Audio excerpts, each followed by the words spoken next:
आपल्या लेझर उपचारानंतर त्वचेच्या वरील मृत थर निघून जाण्याची सुरुवात होते. त्यामुळे त्वचेवर कोरडेपणा, लालसरपणा, त्वचा ओढल्यासारखी वाटणे, आग होणे, डाग होणे असे त्रास 1 ते 2 आठवडे जाणवू शकतात. ही साधारण प्रक्रिया आहे. यापैकी काही झाल्यावर घाबरून जाऊ नये. आपल्याला देण्यात आलेल्या मॉइश्चरायझरचा ओलसर त्वचेवर भरपूर वापर करणे आवश्यक आहे.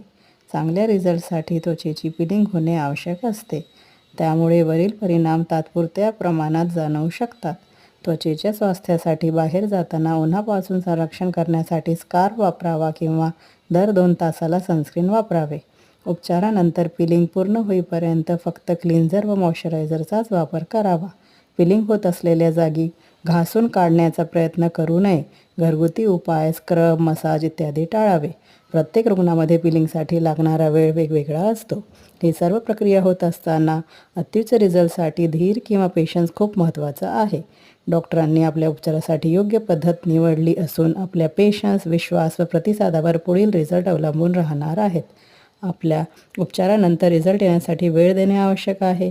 चकचकीत व गुळगुळीत रक्त तयार होण्यापूर्वी जसे त्याच्यामध्ये अनेक टप्पे असतात, त्याचप्रमाणे अंतिम रिझल्ट दिसण्यापूर्वी अनेक टप्प्यापैकी हा एक उपचाराचा टप्पा आहे. उपचाराचा अंतिम रिझल्ट उत्तमच राहणार आहे याची खात्री बाळगा.